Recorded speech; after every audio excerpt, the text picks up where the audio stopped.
Hi guys, welcome back to the channel. Hope आप सभी बहुत अच्छे से होंगे। आज हम करने जा रहे हैं important question of Indian economic development. ठीक है, और हम कौन सा चैप्टर पढ़ेंगे? रूरल डेवलपमेंट, जिसका हम आज पार्ट करेंगे 4। ठीक है, बाकी सारे पार्ट में करवा चुकी हूँ आपको, फर्स्ट सेकंड थर्ड। आगे देखिए बेटे, आपका है बहुत इंपॉर्टेंट टॉपिक है सस्टेनेबल डेवलपमेंट और ऑर्गेनिक फार्मिंग। देखिए, ऑर्गेनिक फार्मिंग क्या होती है? ऑर्गेनिक फार्मिंग एक ऐसा सिस्टम ऑफ फार्मिंग होती है जिसके अंदर हम ऑर्गेनिक प्रोडक्ट यूज करते हैं। किस चीज के लिए? For the farming. Organic farming के अंदर हम क्या यूज करते हैं? मैन्योर हो गया, आपका खाद जिसको बोलते हैं, ठीक है, काउ डंग हो गया, ताकि हमारे फूड हेल्दियर और न्यूट्रिशन वाला हो और हमारी फूड क्वालिटी भी टेस्टियर हो। ठीक है, ऑर्गेनिक फार्मिंग क्या चीज है? Is a system of farming that depend upon the use of what? Organic input. Input होते हैं रॉ मटेरियल फॉर कल्टीवेशन, यानी कल्टीवेशन के लिए हम ऑर्गेनिक इनपुट को ही यूज करें और अवॉइड करें किस चीज को? Insecticide, pesticides. ठीक है, इंसेक्टिसाइड मतलब केमिकल फर्टिलाइजर्स को हम क्या करें? यूज ना करके हम डिपेंड किस पे हो? ऑर्गेनिक इनपुट पे, ताकि हमारा जितना भी फार्मिंग है, जितना भी हमारा प्रोड्यूस बन करके है, वो क्या चीज हो? हेल्दी हो। ठीक है, तो organic farming is a system of farming that depend upon the use of organic input for cultivation. इसको अच्छे से पढ़ना, ठीक है बेटे। ऑर्गेनिक फार्मिंग के बेनिफिट्स और चैलेंजेस क्या है? ठीक है, अब बेनिफिट्स और चैलेंजेस को मैं आपको डिटेल में पढ़ाऊंगी। ठीक है, देखिए, बेनिफिट ऑफ ऑर्गेनिक फार्मिंग क्या होता है? बेनिफिट क्या है, यानी बेनिफिट्स हो या एडवांटेज हो या मेरिट हो, वो एक ही बात है। इकोनॉमिकल फार्मिंग, इकोनॉमिकल फार्मिंग यानी सस्ती फार्मिंग। ठीक है, it offers a means to substitute costly agricultural input. ये क्या करेगा? इकोनॉमिकल फार्मिंग है ऑर्गेनिक फार्मिंग, सब्स्टिट्यूट किसका है? कॉस्टलियर केमिकल्स जो होते हैं, जो हम यूज करते हैं किसमें? अपने प्रोडक्शन में। तो ये बात बोल रहे हैं, like HYV seeds, chemical fertiliser, pesticides, इसकी बजाय हम क्या यूज करेंगे? Locally produce cheaper organic inputs, जिससे हमारे फूड प्रोडक्ट की क्वालिटी और ज्यादा अच्छी हो। हमारा जो भी फूड प्रोडक्ट बन के आए वो क्या चीज हो? हेल्दियर हो, न्यूट्रिटिव हो, ठीक है, और हेल्दियर भी हो।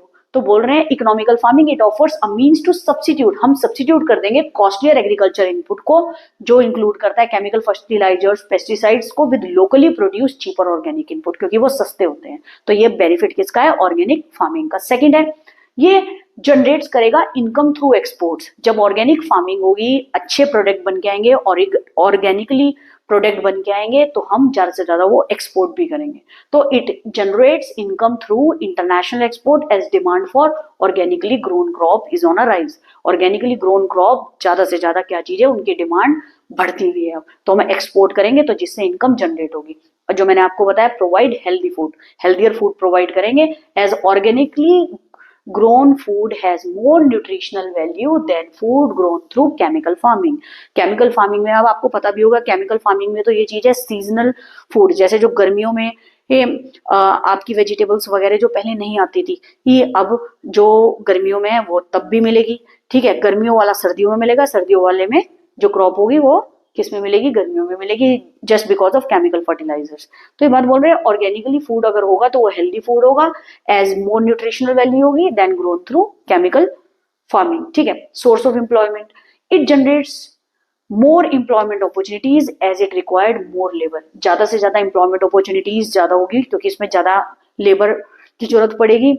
ये देन दी कन्वेंशनल फार्मिंग, कन्वेंशनल फार्मिंग होती है यूज ऑफ मशीन, केमिकल्स, इन सबको अवॉइड करके हम क्या करेंगे? ज्यादा से ज्यादा इंप्लॉयमेंट जनरेट करेंगे, जिसके अंदर रिक्वायर होगा लेबर इनपुट, ज्यादा से ज्यादा लेबर काम करेंगे इसके अंदर, मोर देन दी कन्वेंशनल फार्मिंग। कन्वेंशनिंग का मतलब यूज ऑफ मशीन्स वगैरह, ठीक है, केमिकल्स, मशीन, ये सब। अब सेफ्टी ऑफ एनवायरमेंट, एनवायरमेंट तो हार्म होगा ही नहीं। अब एक बात याद रखिए, जब भी केमिकल यूज करे जाते हैं such as fertiliser, pesticide, insecticides, तो क्या रिवर और स्ट्रीम में जाएंगे तो कहीं ना कहीं हार्म करेंगे वो रूरल पीपल को भी। ठीक है, काऊ वगैरह वहां से पानी वगैरह पिएगी, उनको भी हार्म होगा। ठीक है, तो ये बात बोल रहे हैं, the produce of organic farming is pesticide free. ठीक है, केमिकल फ्री होगी, पेस्टिसाइड फ्री होगी, and is produce in an environmentally sustainable way. तो कहने वाले एनवायरमेंट को भी ये कहीं ना कहीं हार्म नहीं करेगी, एनवायरमेंट की भी सर्वाइवल होगी। ठीक है, आगे देखिए, आगे आपका challenges before organic farming. Challenges before organic farming क्या है?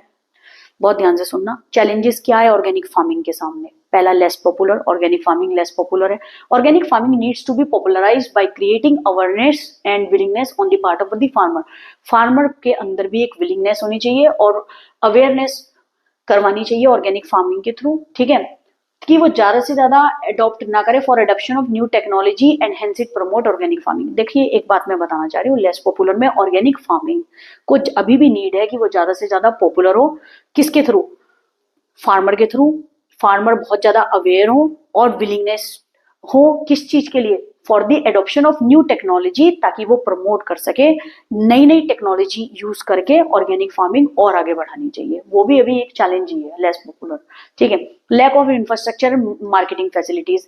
अब इंफ्रास्ट्रक्चर फैसिलिटीज और मार्केटिंग फैसिलिटीज नहीं है। Organic farming faces problem of inadequate, कमी है इंफ्रास्ट्रक्चर की और marketing facilities. Infrastructure, road, railway, इन सब की कमी है और मार्केटिंग फैसिलिटीज की भी अभी कमी है। किसमें? ऑर्गेनिक फार्मिंग के अंदर।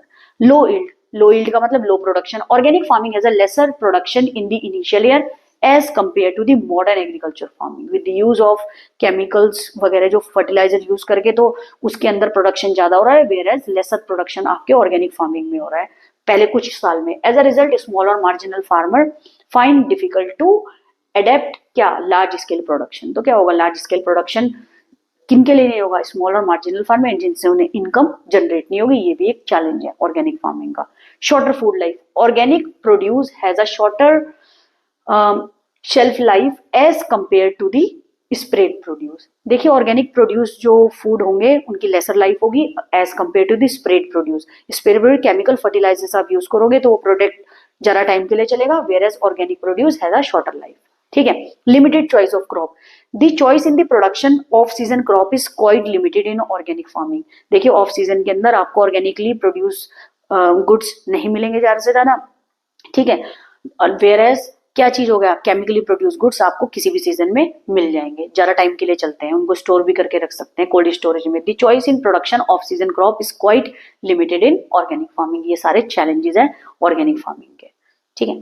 अगर आपको ये वीडियो पसंद आई हो, do like and subscribe my channel. और इस टॉपिक को आप अच्छे से पढ़ेंगे। आपको स्क्रीनशॉट चाहिए, स्क्रीनशॉट ले लो, मैं एक बार दोबारा दिखा रही हूँ आपको, ठीक है।